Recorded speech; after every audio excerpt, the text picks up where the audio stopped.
Again, my name is Angie McDonald. Karen Shannon could not be with us today, but she will be back for the spring meeting, and she misses us all today. So today's meeting is going to be a brainstorming. Oh, 1 second. Today's meeting is going to be a brainstorming session. So we're going to break out into breakout rooms for about 20 minutes today. Before we get started, though, I just want to take a second and introduce our prevention team. So I want to take a minute and just introduce Karen Mullen, Monica DeWinter, who is helping us with the technology, and then a couple of our leaders who are going to help with the breakout rooms today. Alyssa Kentz, who is the Parent Action Team Coordinator and a member of our steering committee, and Chris Baker, who's the Deputy Police Chief, leader of our Community Action Team and a member of our steering committee, and he is going to lead the Community Action Team breakout today. So let me just pull up our slideshow. So again, it's this December quarterly meeting. So I'm going to invite you to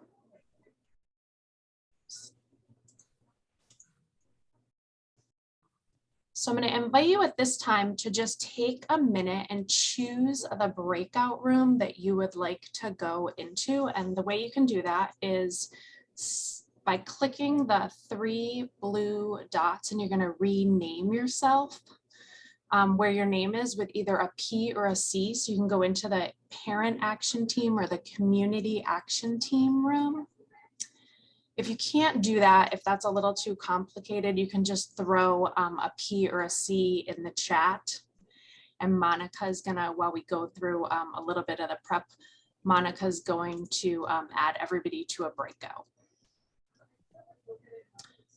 Does anybody have any questions about that? So there's 3 blue dots up by your name, and you're just gonna choose either the Parent Action Team or the Community Action Team breakout room. And Monica will place everybody in a room, and we'll go there in a few minutes. Just a reminder, the meeting is being recorded, and if you have any questions, please share them in the chat. So what we're going to do today is basically, I'm going to give you a little background, just some data points that you can use when you're in the breakout rooms when we're brainstorming. We're going to break out into the action teams. We'll be there for about 20 minutes. Your leaders will guide the conversation, and then we'll come back and we'll meet together and we'll report back to the group and kind of come up with some ideas. So the ideas are going to be how the Community Action Team and the Parent Action Team can set priorities for the year. And I'll get into that a little bit more. But before we do that, we want to take a couple of minutes and hear from one of our salsa students from Needham High School. So Bo Young is going to share with us a little bit about what salsa is doing, just kind of set the stage before we go into the breakouts and talk about prevention strategies for Needham youth. Let's hear from Bo Young. And if you want to unmute yourself and share. Hi, my name is Bo Young. I'm a sophomore at the high school, and I'm part of SALSA as well as the statewide leadership team for the 84 movement. Let me just put these notes that I had. All right, so some recent accomplishments from SALSA are that members have already volunteered nearly 400 hours with SPAN and SALSA this school year. I helped to plan and participate in the 84 movement's Youth Power Summit, which several SALSA members also attended, and the event was focused on racial justice this year. In November, 16 SALSA members attended the Peer Leadership Conference at Gillette Stadium and accepted $1,500 for winning the Team Rival Challenge, beating Wellesley and many other Norfolk County high schools in 4 challenge events in the past year. And then we have how students can get involved in our work. So we have monthly general meetings, which is on the first Friday of every month. And we have 5 different action teams, and the meetings are bi-weekly or weekly, both before or after school. We have the middle school wellness team, the mental health action team, the social media action team, the vaping awareness action team, and the distracted driving action team. So those all meet like throughout the week, and students can choose to participate as much or as little as they want, which I think is great. And some other volunteer opportunities coming up are that we have field trips to Pollard to 8th grade wellness classes, which begin next month. The middle school wellness action team has been updating their presentation to be ready for these events, and students can't wait to get back in the classroom with the Pollard 8th graders after not being able to do so due to COVID. And also later this week, I believe on Thursday, 20 salsa and non-salsa students will participate in the focus group that Beth Israel is holding. So I think that's also great, so they can get like youth input. Another one is that Salsa is sending 2 leaders to NHS SAFE meetings, beginning today actually. So that'll be Leanna Carroll as well as me. And SAFE is basically this organization at Needham High, which is like a collective group of student leaders from like different clubs. They include like Own Your Peace, Salsa, CCOR, and other clubs that focus on advocacy. And that's when we gather with administration to speak about changes we want to see, especially in the curriculums in English and history, which I think is really great because then they get to see like the youth perspective and like how we want to see change within our school. And yeah, and then we also have the SPAN Youth Action Team, which will be led by Leanna Carroll, which is a group of 4 to 6 salsa members, and their kickoff meeting is happening later today. Another one, members will participate in the 84 Movements Tobacco 101 workshop, which will be held virtually next Tuesday. And lastly, the 2021 to 2022 Norfolk County Team Rival Challenge events are beginning, and there are 4 new challenge events for NHS students this year, and all events are virtual, and the goal is to get as many Needham High students to participate so that Needham can again beat Wellesley and other Norfolk County high schools. Those are all of my updates, and next steps, please be sure to follow us on social media. Our Instagram is Needham_salsa. We hope to partner with other SPAN action teams throughout the year, depending on the projects. And please let us know if you need any youth input on your projects or initiatives, because we are very happy to help. And that will be all from me. Do any of you have any questions about any of the topics I discussed today? Thank you so much. I just want to say thank you, Bo Young, and I can't overstate how amazing all of the salsa students are, and the group as a whole is just so impressive. I was fortunate enough to travel with the students and Karen Mullen to Foxborough to the team rival competition with that the Norfolk County District Attorney put on, and I was so impressed. I mean, if that was a presentation put on for adults, it would have been impressive, but the fact that it was for high school students was really impressive. And the students just really like set the bar so high with the work that they do in prevention that we as adults really need to meet them where they're at. So we have quite a few students here today who are going to be in the breakout rooms with you. And I would really challenge you to let them like set the bar high and, you know, reach them where they're at, because they're doing some amazing things. And they have some great ideas that we can just, you know, tap into. So thank you so much for taking your time to be here today. We really appreciate it. We need your voices. Of course, thank you so much.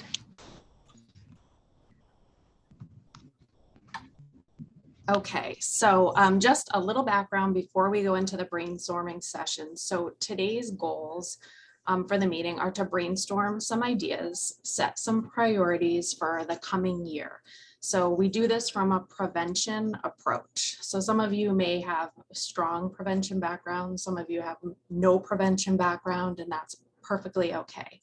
What that means is that we want to just keep our mission in mind as we plan strategies and activities for the coming year. The SPAN Coalition is collaborative, community-based, and it's data-driven. So our goal is to reduce alcohol, marijuana, or other drug use among Needham youth. And we're going to use data to inform our brainstorming. And I'm going to give you some of our key data points right now so that you can take that into the brainstorming with you. So we're going to identify the problems by looking at the data. After we look at the data, we're going to ask you to go into the breakout room and identify which problems you specifically want to focus on in your action team. There might be more problems than one action team can focus on in a year. So you're going to pick which problems. For example, you might not be able to look at underage drinking, marijuana, and vaping all in one year. You may have to focus on one or two things and maybe one piece of that. So then you're going to identify the outcomes that you'd like to achieve and some strategies to achieve those outcomes. Again, this is brainstorming, so there's no right or wrong answers today. We're not trying to like get concrete results today. We just want to talk out some ideas and start the conversation flowing. So some prevention terms that we want to focus on. We always want to reduce risk factors. So the risk factors are the conditions in the community, family, peer group, and school that make it more likely that a person will use substances. Risk factors answer the question, why are people using? And we've listed a few here, but they can be as simple as a family history, trauma, things like that. So we always want to be thinking about how are we reducing risk factors.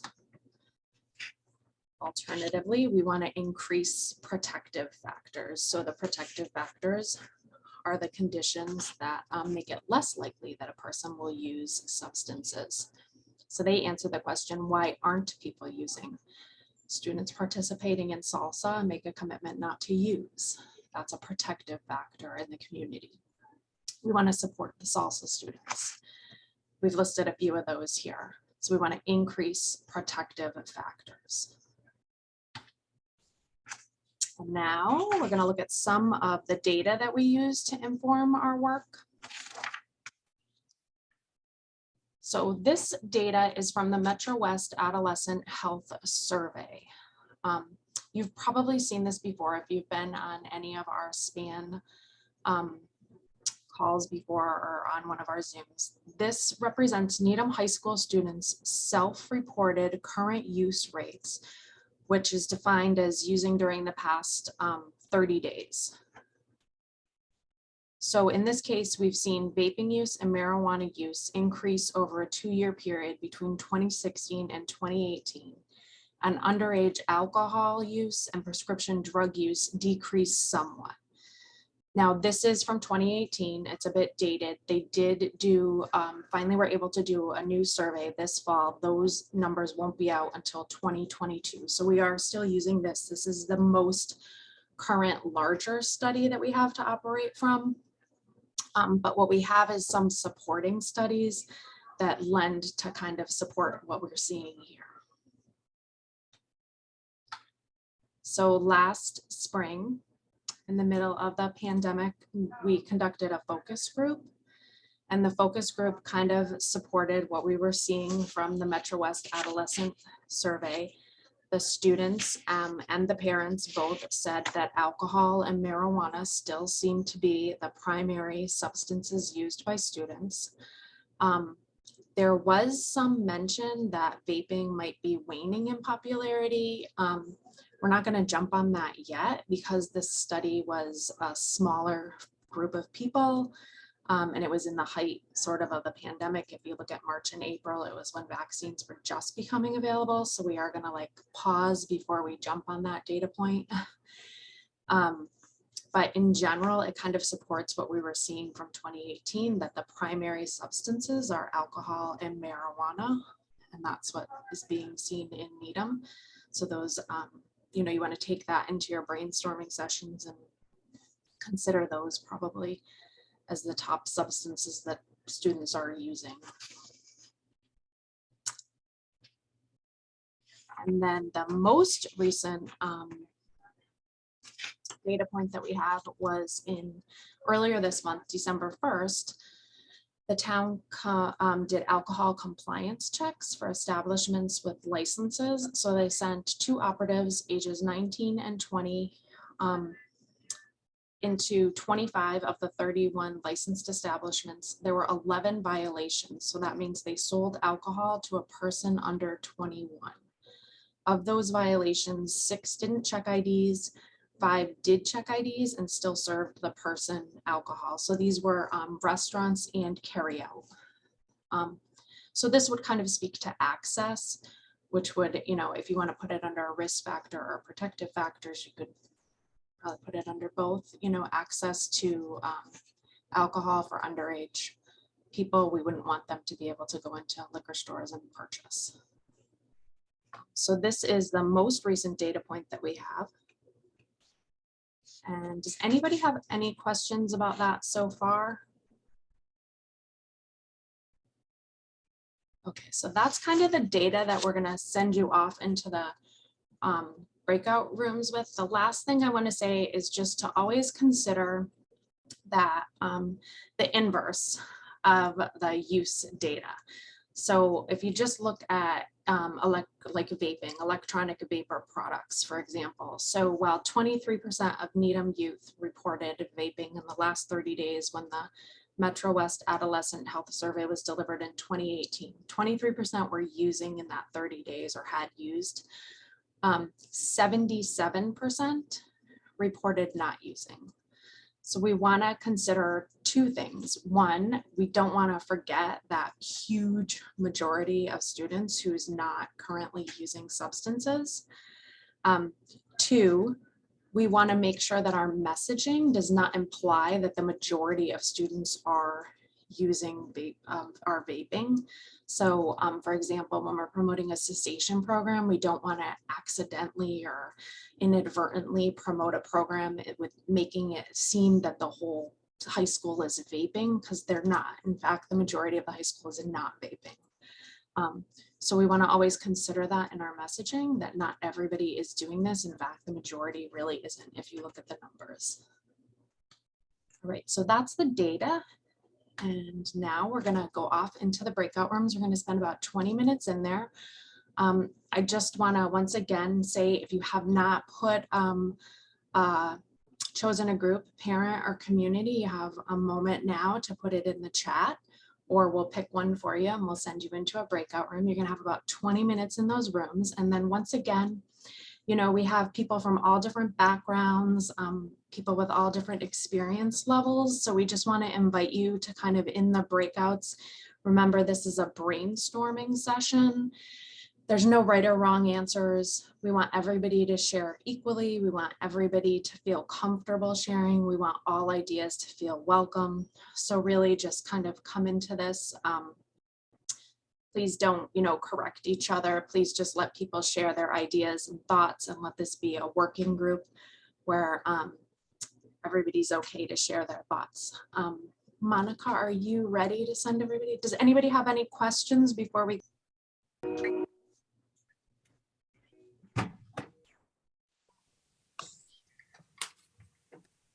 Hi, everybody. Welcome back. I think everybody's back to our main room now. Hopefully you had some great conversations in the breakouts. I just want to invite somebody from, maybe one person from the community action team to share what happened in that room. We have a few minutes now to just kind of have somebody from community action share what you all talked about, and then somebody from the parent action team share what you all talked about. And then if we want to just, you know, talk a little bit. Does Somebody from Community Action Team want to share? I can talk about it. Sarah? So Chris kind of recapped what we've been working on. The biggest initiatives that we've had over the past couple of years, I guess. Social host campaign, which kind of died a little bit because of the pandemic, but we're starting to focus on that again. The impaired driving video featuring Officer Rocket, and we have talked about potentially doing more things along those lines. The Be a Good Neighbor campaign, which we actually talked a lot about last meeting because of all the alcohol compliance check that people failed, and maybe having some sort of award given out to the businesses who actually passed the compliance check. So trying to focus on the positives there. And then we've also started a parent Al-Anon meeting. A lot of the group, we really focused on trying to get to the root of the substance misuse. So really focusing on mental health and how a lot of people are using to self-medicate for depression, suicidal ideation, hopelessness, not being able to meet other expectations, and maybe finding a way to focus on this as opposed to just the substance. We talked about some data around these points and how a lot of people that are misusing substances do have some of these mental health challenges. Talked a little bit how people don't want to take prescribed medications because they think that the substances are doing a good job of controlling the anxiety, and how can we educate people around that. So we focused a lot on education, and also talked a lot about what can happen in the high school and what isn't happening in the high school, and that seems like some students are afraid to access some things that are already in place in the high school, like the vaping cessation program, and just being afraid to access those because it's school run. And also students, there are a lot of clubs at the school that focus around awareness, but not really any kind of intervention that might help. So we talked a little bit about ways we could potentially do this. And then we also talked about some cards that might include some resources on them, or self-help strategies that maybe we could give out to the population and just raise awareness about areas that could help. And then also some maybe signs and symptoms. We didn't really get a chance to solidify exactly what we're looking at. And then talked about other ways in the high school. Do we have a place that students could drop in and ask for help and things like that? And then we got cut off. Thank you very much. I'm just kidding. Wow. It sounds like you all talked about a lot. You got a lot done. I did want to read a comment from the chat that says from Bo Young. I didn't get a chance to say this, but I think the guidance office counselors are a better resource than the nurse's office when it comes to providing mental health substance use. Thanks for sharing that. Does anybody want to chime in about anything Sarah shared about? Or let me know too, Community Action Team, if I missed anything.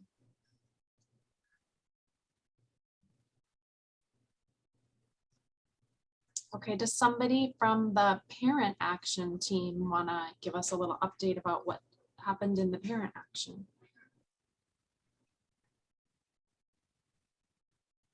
I don't see any volunteers, so I'll go ahead and Thank you, talk. Alyssa.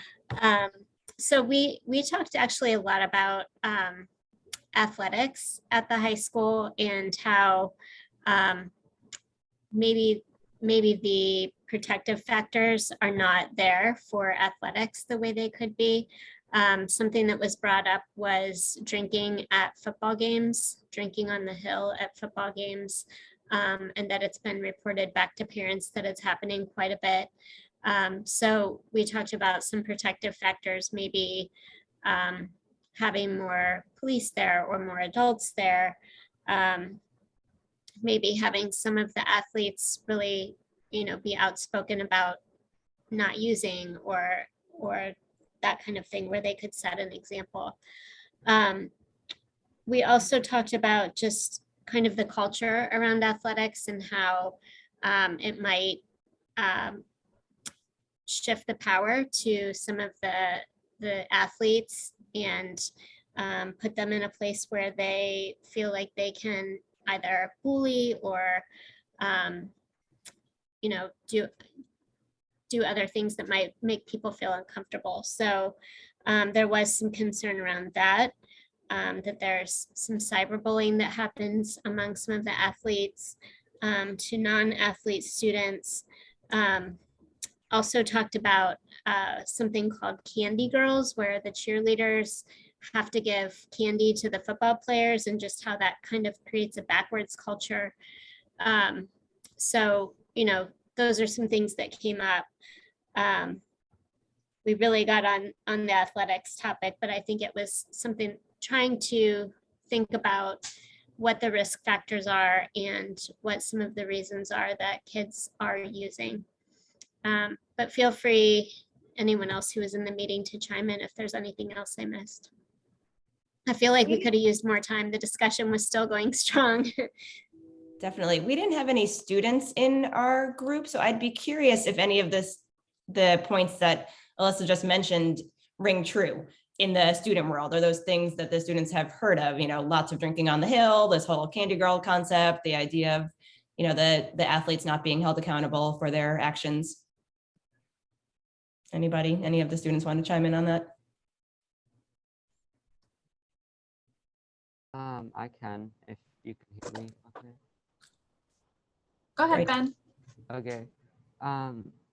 So I do cross country, and I mean, I'm not sure about other sports, but there is, I think, at the beginning of the season, we were all given like a piece of paper that basically said if you know, participate in any drinking or hazing or anything similar to that, you will be kicked off the team and there will be serious consequences. And I think that really, it seemed pretty serious, and I don't think, at least no one I know did it, or there was kind of just a culture of like, we don't really do that.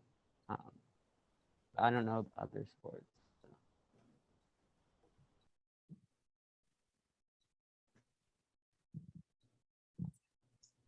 I'm curious, based on what Ben said and knowing a little bit about what other coaches have done, to kind of make a statement like that at the beginning of the year sounds like it can have a really significant positive impact. I'm also curious if anyone has had experience with coaches playing a role of following up on any of that stuff, like checking in with their athletes during the season or midstream to see if that decree is being followed, or if it's challenging, or I don't know. I'm curious if, and more specifically, like once your coach kind of said that at the beginning, was there any kind of follow-up afterwards, or was it just kind of left? I don't recall there being any follow-up. I think part of that is because there wasn't really an issue with it. I do remember on Halloween, he did make a statement, you know, sort of like, we recognize that this time of the year is generally when the most cases of, you know, students drinking, etc. happen. So kind of like, don't do that. And I also recall that like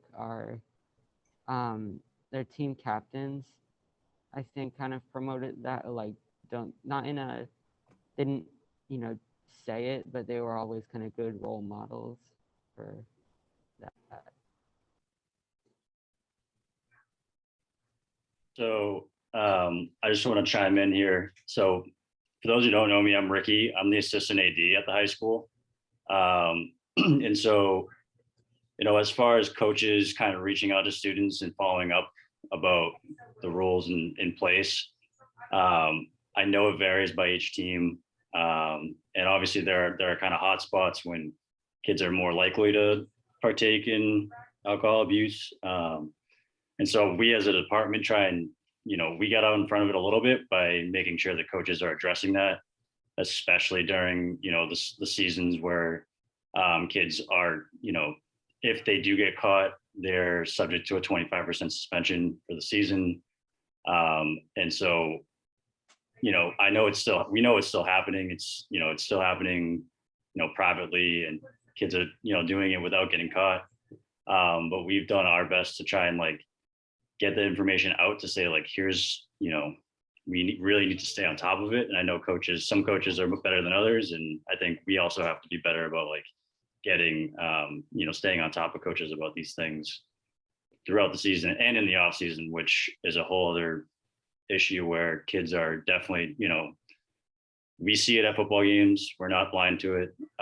It is very hard to kind of single out kids for potentially doing it without actually seeing them physically do it. And I know the police kind of feel the same way.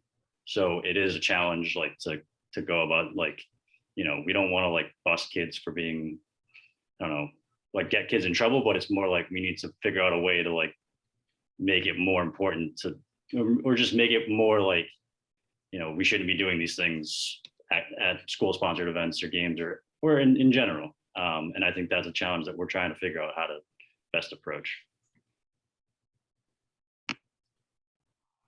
Well, I think we're all here with you. In agreement. Anybody else want to chime in on that? I mean, that's the meeting today, basically. I would just say that in terms of like, I would imagine it must be really hard to catch kids in the act, and that kids are, will figure out a way to kind of get what they want and do what they want. I've also been struck and aware that a lot of really smart kids will post on their Instagram pages pictures or videos of them drinking, or at least in a party scene. And I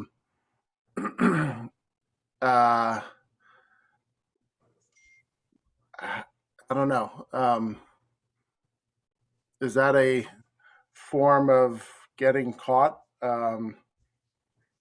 Or could that be a form of getting caught? Or how do people, coaches or authorities, kind of parents and or others deal with that? That seems to be a common thing. So that, as far as,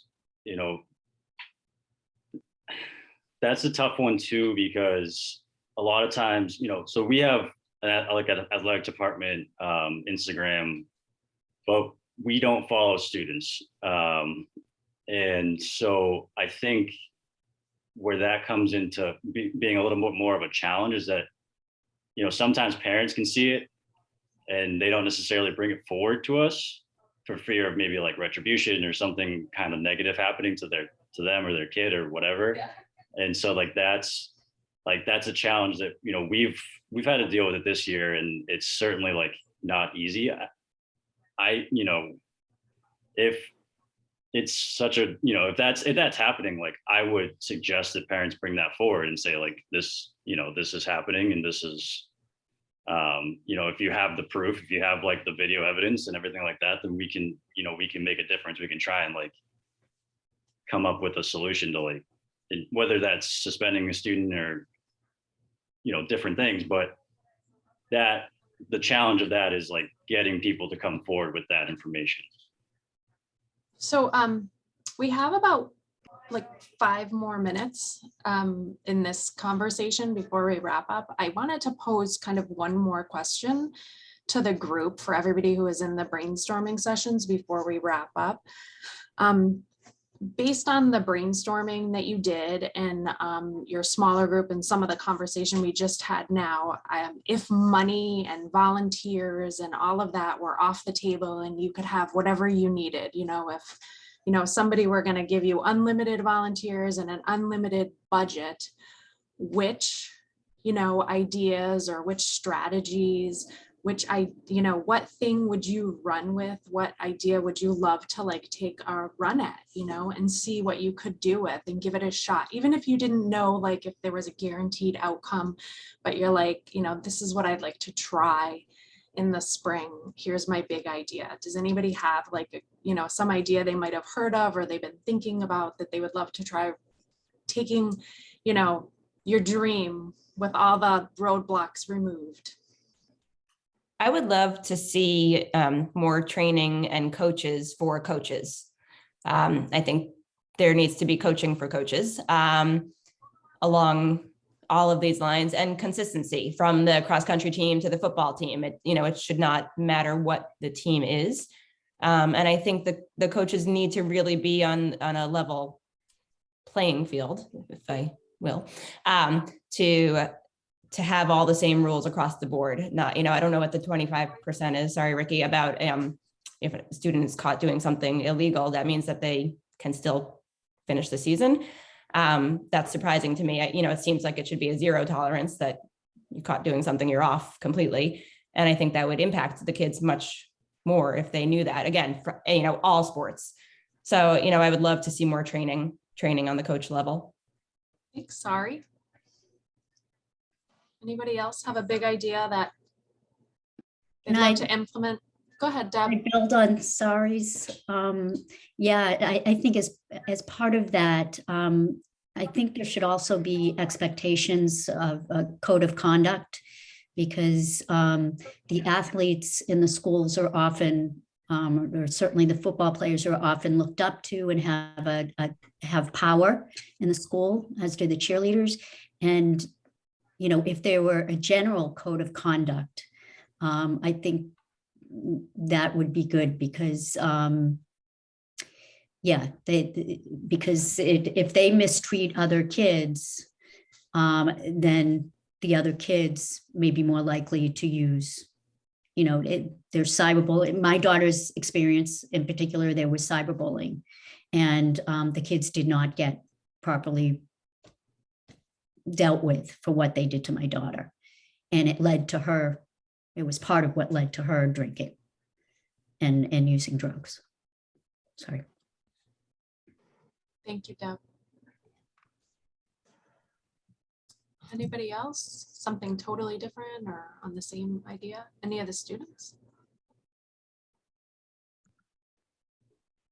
I have something to say about the more like tight like regulation within like sports and drug abuse. I feel like just like suspending students from those sports isn't like the best solution to that. I feel like there also has to be like some sort of like education and like prevention like methods like taken. Like say like if a student gets caught like and then like they're just like suspended from their sport, I feel like that doesn't do anything for them.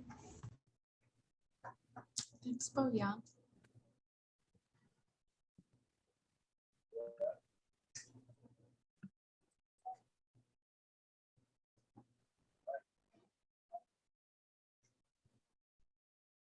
Anybody else? Any other thoughts?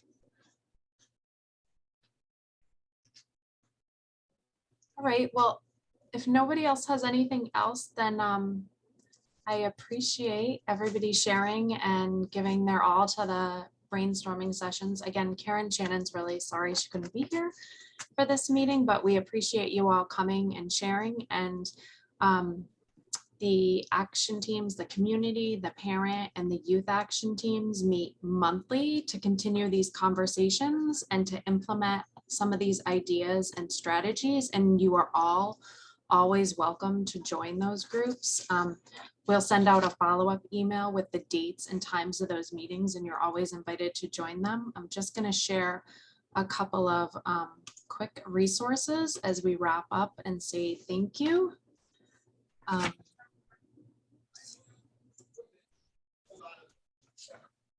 So these are just some general local resources. If anybody is ever looking for resources, our SPAN webpage is just loaded with them, from, content that you can go to actual, phone numbers. You can pick up the phone and call and talk to a human being. We have lots of resources, and Karen and I have lots of contacts. So if you need any help, please don't hesitate to reach out to us. And Needham Youth and Family Services, Sarah Shine is always a great contact, as well as Needham High School Guidance. We put their number on here too. And these are some of the examples of some of the other resources you can find on our webpage, spanneedham.org. If you're looking for conversation starters, also you can follow us on social media. And there's our website. And we want to thank you all for a great 2021. Monica has put a survey in the chat. If you could just take a minute to fill out the survey, we would really appreciate that. And while you're doing that, I'm going to invite Alyssa Kentz to just share a moment. She wanted to tell us a little bit about some listening sessions that Beth Israel Deaconess is going to be hosting that some of you might be interested in. Thank you. So I work at Beth Israel Deaconess Hospital in community benefits and community relations, and we are in the midst of our triennial community health needs assessment, where we go out into the community and try to identify unmet health needs in the community. So we've done surveys, focus groups, and interviews, and our next step is to bring, sorry, I'm right by the train, to bring the community together for listening sessions, where we invite residents to provide feedback on whether the data we've collected is accurate, and then to prioritize those unmet health needs. So, you know, does mental health rise to the top? Is housing an issue? So we are hosting those sessions on February 2nd and February 8th, which seems like a long way off. But if you're interested in attending, we would love to have as many people attend as possible to get feedback on this. We're also looking for people to facilitate our breakout groups. We try to not have the hospital involved in facilitating so that people can be really open and not feel like there is, bias coming from having the hospital facilitate. So we're looking for community residents and community leaders to facilitate the breakout groups. So if you are willing to do, to either attend or to facilitate, please let me know. You can send me an email, you can send me a chat in this message today, and we would love to have your help with that. Thank you. So that's it. I really appreciate everybody taking the time to join us today from SPAN. We all are grateful for your time today. Have a great morning, and we look forward to seeing you next month at one of our action teams. Right. Bye. Thanks, Angie.